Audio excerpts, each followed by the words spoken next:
Hi friends, welcome to our channel Hema vlogs. So இன்றைக்கி நம்ம வீடியோவில் ஒரு இன்ட்ரெஸ்டிங்கான சூப்பரான ஒரு ஃபுட் ரெசிபி தான் பார்க்க போகிறோம்.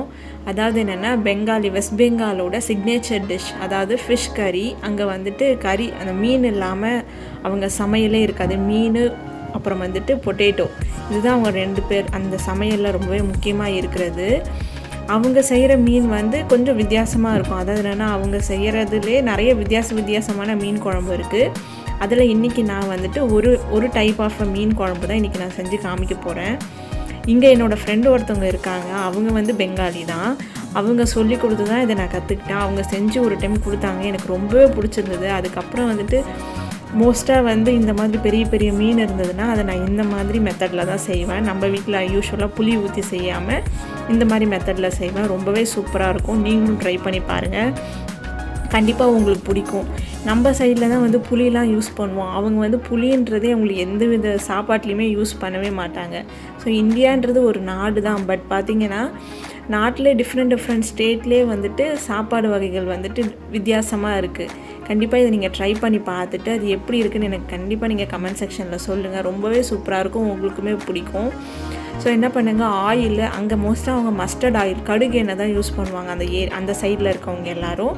நம்ம வந்துட்டு உங்கள் வீட்டில் நார்மலாக நல்லெண்ணெயோ இல்லை மல்லாட்டை எண்ணெயோ நம்ம யூஸ் பண்ணுற ஆயில் எதுனாலும் நீங்கள் யூஸ் பண்ணிக்கலாம். உங்களுக்கு கடுகு எண்ணெய் கிடச்சிதுன்னா அதை வாங்கி யூஸ் பண்ணி பாருங்கள், அதில் ரொம்பவே நல்லாயிருக்கும்.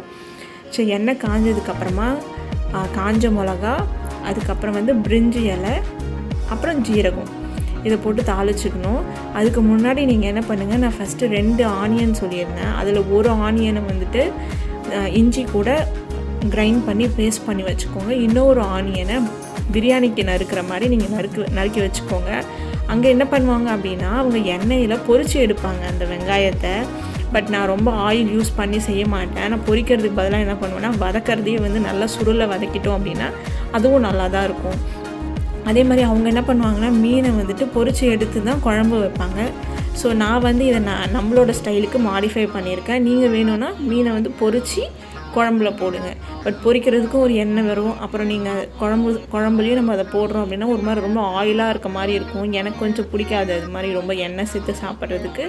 அதனால் நான் என்ன பண்ணேன்னா இந்த மாதிரி ட்ரை பண்ணி பார்த்தேன், அப்பயும் நல்லதாக இருந்தது. நீங்கள் அவங்களது மாதிரியே உங்களுக்கு பண்ணணும் அப்படின்னு நீங்கள் நினச்சிங்கன்னா நீங்கள் என்ன பண்ணுங்கள், மீனை வந்துட்டு கொஞ்சமாக உப்பு மஞ்சத்தூள் போட்டு மேரினேட் பண்ணி அதை எண்ணெயில் அப்படியே ஜஸ்ட்டு போட்டு பொரித்து எடுத்ததுக்கப்புறமா நீங்கள் மீன் குழம்புல ஆட் பண்ணணும். அது மட்டும்தான் வித்தியாசம். நான் வந்து நம்மளாம் இப்படி குழம்புல வெறுமா மீன் அப்படியே ஆட் பண்ணுவோமோ அதே மாதிரி தான் நான் ஆட் பண்ண போகிறேன். இப்போ நீங்கள் என்ன பண்ணுங்கள் அப்படின்னா நல்லா இந்த வெங்காயம் வந்துட்டு நல்லா வதங்கணும். தான் சொன்னேன் இல்லைங்களா, பொரித்து எடுத்தால் வந்து ஒரு கலர் வரும் இல்லையா, அந்த கலர் வர மாதிரி இதை பார்த்தீங்களா, அந்த மாதிரி நல்லா வதங்கினா தான் இது நல்லா டேஸ்ட்டாக இருக்கும். நம்ம வந்துட்டு இது குழம்பு வந்து நிறையா வரும். ஏன்னா நம்ம வந்து கொஞ்சம் கிரைண்ட் பண்ணியிருக்கோம். 2 வெங்காயம் சொன்னேன், அதில் ஒரு வெங்காயத்தை நல்லா அரைச்சிக்கோங்க, பேஸ்ட் பண்ணிக்கோங்க, கூட இஞ்சி போட்டு பேஸ்ட் பண்ணிக்கோங்க. இதில் நம்ம பூண்டு போட மாட்டோம். ஸோ நம்ம வைக்கிற மீன் குழம்புக்கும் இவங்க வைக்கிற மீன் குழம்பும் டோட்டலாக உங்களுக்கு வித்தியாசமாக இருக்கும். பட் சூப்பராக இருக்கும், ட்ரை பண்ணி பாருங்கள். அதுக்கப்புறமா என்ன பண்ணணும், இது நல்லா வதங்கினதுக்கப்புறமா இந்த மிக்சியில் அரைச்சி வச்சுருக்கிற அந்த பேஸ்ட்டை இதில் நீங்கள் போட்டு ஆட் பண்ணணும். பேரலாக என்ன பண்ணிக்கலாம் அப்படின்னா இதில் நம்ம தக்காளி சேர்ப்போம் இல்லைங்களா, அந்த தக்காளியை நம்ம கட் பண்ணி வச்சுக்கலாம். ஸோ ஜிஞ்சர் ஆனியன் பேஸ்ட் இதில் நீங்கள் சேர்த்துடுங்க. நல்லா சேர்த்துட்டு நல்லா வதக்குங்க. நல்லா பச்சை வாசனை போக இது நல்லா வதங்கணும். வதங்கினதுக்கப்புறமா என்ன பண்ணோம் அப்படின்னா மிளகாய் தூள், அதாவது நம்ம போட வேண்டிய ஸ்பைசஸ்லாம் ஆட் பண்ணுவோம்.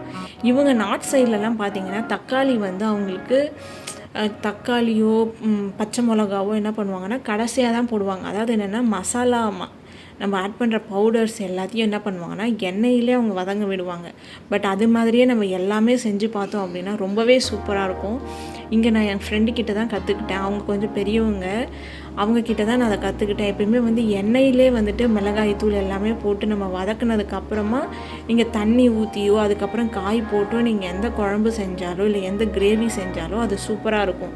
நீங்களும் வந்து அந்த மாதிரி ட்ரை பண்ணி பாருங்கள். நம்ம யூஸ்வலாக என்ன பண்ணுவோம், காயெல்லாம் போட்டு எண்ணெயில் வதக்கிட்டதுக்கப்புறமா மிளகாத்தூள்லாம் போடுவோம் இல்லைங்களா, அப்படி இல்லாமல் மிளகாய்த்தூள் அது மஞ்சத்தூள் அது எல்லாத்தையும் கொஞ்சம் எண்ணெயில் நல்லா வதங்கினதுக்கப்புறமும் காயோ சிக்கனோ இல்லை மஷ்ரூமோ ஏதோ ஒன்று அந்த மாதிரி பண்ணிங்கன்னா ரொம்பவே சூப்பராக இருக்கும். ஸோ மீன்வைல் நம்ம என்ன பண்ணுறோம் அப்படின்னா தக்காளி வந்து கட் பண்ணிக்கிறோம். அதான் நான் சொல்லியிருந்தேன் 2 தக்காளி, பெரிய தக்காளியாக இருந்தால் ஒரு 1.5 தக்காளி வரைக்கும் நீங்கள் போட்டுக்கலாம். புளிப்புக்கு நம்ம கேர்டும் ஆட் பண்ண போகிறோம். ஸோ அதனால் அதுக்கேற்ற மாதிரி நீங்கள் பண்ணிக்கோங்க. இது வந்து நம்ம ஊரில் மீன் குழம்பு புளிப்பாக இருக்கும் இல்லைங்களா, அந்த மாதிரி இருக்காது. பட் இது வந்து ஒரு டிஃப்ரெண்ட்டான டேஸ்ட் இருக்கும். இதுக்கான புளிப்பு பார்த்திங்கன்னா தக்காளியும் நம்ம சேர்க்குற தயிரும் தான்.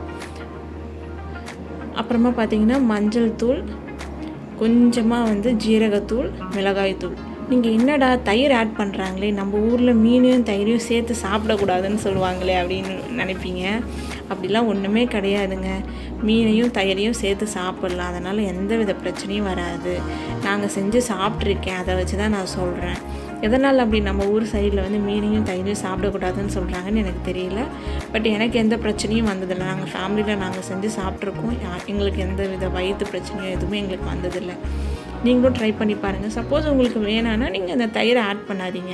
அந்த தயிர் வந்து புளிப்புக்காகவும் ஒரு டேஸ்ட்டு கொடுங்க. எப்பயுமே வந்து நீங்கள் இந்த மாதிரி கிரேவி டைப்பில் எது செஞ்சாலுமே, ஈவன் சிக்கன் செஞ்சால் கூட இதில் கொஞ்சம் தயிர் ஊற்றி பார்த்தீங்கன்னா அதோட டேஸ்ட் வித்தியாசமாக இருக்கும். அந்த டேஸ்ட்டை என்ஹான்ஸ் பண்ணி கொடுக்க தான் உங்களுக்கு தயிர் யூஸ் பண்ணுறோம்.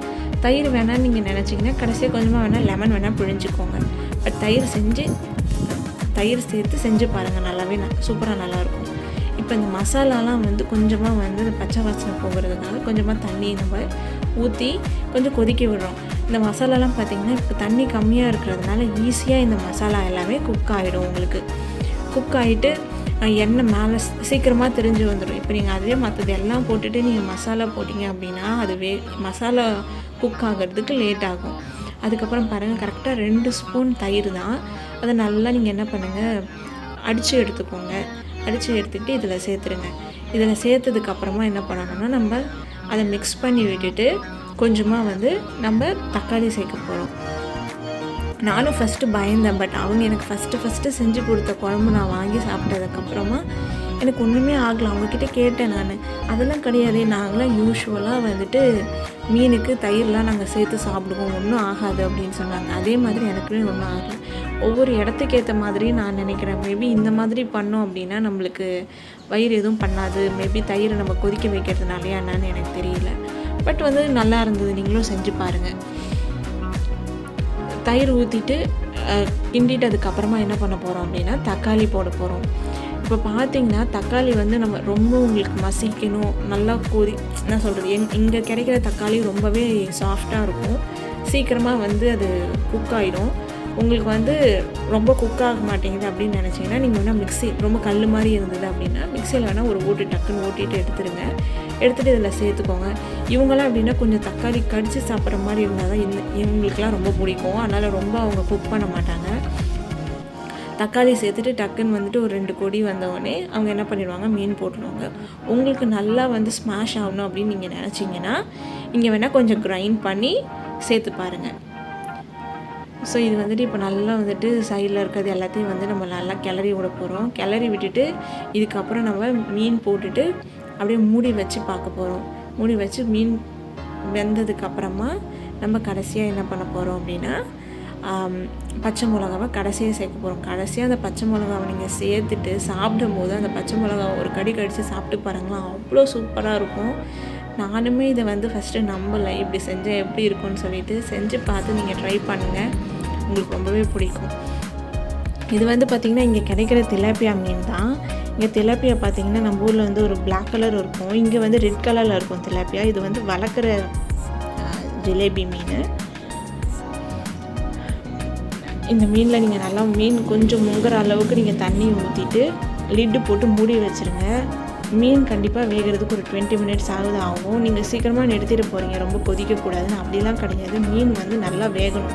எந்த ஒரு நான்வெஜ் எடுத்துக்கிட்டாலும் அது நல்லா வெந்து தாங்க நம்ம சாப்பிட்ணும். அது பிச்சு போயிடும். அதனால் அப்படிலாம் கிடையாது. அது நல்லா குக் ஆகிட்டு சாப்பிட்டா தான் நல்லது. ஸோ கண்டிப்பாக ஒரு 20 மினிட்ஸ் நீங்கள் இதை குக் பண்ணுங்கள். நம்ம போட்ட எல்லா மசாலாவுமே வந்துட்டு பச்சை வாசனைலாம் போயிடுச்சு. இப்போ வேகிறதுக்காக மட்டும்தான் இப்போ நம்ம வந்துட்டு டைம் எடுத்துக்கிறோம். ஸோ மீன் வேகிறதுக்கு கரெக்டாக 20 மினிட்ஸ். நம்ம இதை போட்டுட்டு தண்ணியெலாம் ஊற்றிட்டு கரெக்டாக நீங்கள் லிட்டு போட்டு மூடி வச்சுருங்க. கொஞ்சம் தண்ணி நல்லா சுண்டி வரும்போது அதுக்கப்புறம் நம்ம ஆஃப் பண்ணிக்கலாம். இது கொஞ்சம் இப்போ முழுகிற அளவுக்கு நம்ம தண்ணி ஊற்றிக்கணும். தண்ணி ஊற்றிட்டதுக்கப்புறமா நீங்கள் மூடி வச்சு 20 மினிட்ஸ் குக் பண்ணதுக்கப்புறமா நீங்கள் என்ன பண்ணுங்கள், கார்னிஷ் பண்ணுறதுக்கு பச்சை மிளகாவையும் கொரியாண்டரும் போட்டு கார்னிஷ் பண்ணி எடுத்திங்கன்னா கமன்னு சூப்பரான ஒரு மீன் குழம்பு ரெடி ஆகிடும். இது நீங்கள் கண்டிப்பாக ட்ரை பண்ணி பார்த்துட்டு எப்படி இருக்குன்றதை மறக்காமல் கமெண்ட் செக்ஷனில் சொல்லுங்கள். இந்த மாதிரியான டிஃப்ரெண்ட்டான ஸ்டேட்ஸில் இருக்கிற அவங்களுக்கு ரொம்ப என்ன சொல்கிறது, அடிக்கடி அவங்க செஞ்சு சாப்பிட்ற அந்த சிக்னேச்சரான டிஷ்ஷை உங்கள்கிட்ட நான் கண்டிப்பாக ஷேர் பண்ணுறேன். அப்படி உங்களுக்கு நான் ஷேர் பண்ணணும்னு நீங்கள் விருப்பப்பட்டீங்கனாலும் அதை கமெண்ட் செக்ஷனில் சொல்லுங்கள். எந்த ஸ்டேட்டில் எந்த மாதிரியான ரெசிபீஸ் வேணும் அப்படின்னு சொல்லுங்கள். கண்டிப்பாக அதை நான் ஷேர் பண்ணுறேன். உங்களுக்கு இந்த வீடியோ ப்ளஸ் இந்த ரெசிபி பிடிச்சது அப்படின்னா மறக்காமல் லைக் பண்ணுங்கள், ஷேர் பண்ணுங்கள், நம்ம சேனலை சப்ஸ்கிரைப் பண்ணுங்கள். இந்த மாதிரியான நல்ல புது விதமான ரெசிபீஸ் ப்ளஸ் ஹெல்த்தியான ரெசிபீஸோடு உங்களை நான் மீட் பண்ணுறேன் ஒவ்வொரு வீக்கும்.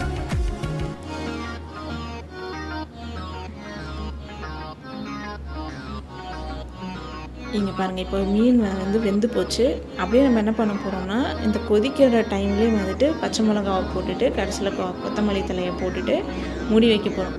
ரொம்ப மசாலாலாம் எதுவுமே கிடையாதுங்க. ரொம்ப கம்மியான மசாலாவில் ரொம்ப சூப்பரான ஒரு நல்ல மீன் குழம்பு ரெடி ஆகிடுச்சு. இவ்வளோ நாள் நீங்கள் புளி வச்சு தானே செஞ்சு பார்த்துருப்பீங்க. இந்த மாதிரி ஒரு வாட்டி செஞ்சு பாருங்கள். செஞ்சு பார்த்துட்டு எப்படி இருக்குன்னு சொல்லுங்கள். கண்டிப்பாக அதுக்கப்புறம் நீங்கள் அடிக்கடி செய்வீங்க. இந்த வீடியோவை பார்த்துட்டு மறக்காமல் சேனலை சப்ஸ்கிரைப் பண்ணிடுங்க. நெக்ஸ்ட் வீடியோவில் இன்னும் இந்த மாதிரியான இன்ட்ரெஸ்டிங்கான ரெசிபீஸோடு உங்களை நான் மீட் பண்ணுறேன். Until then, thank you. Bye bye.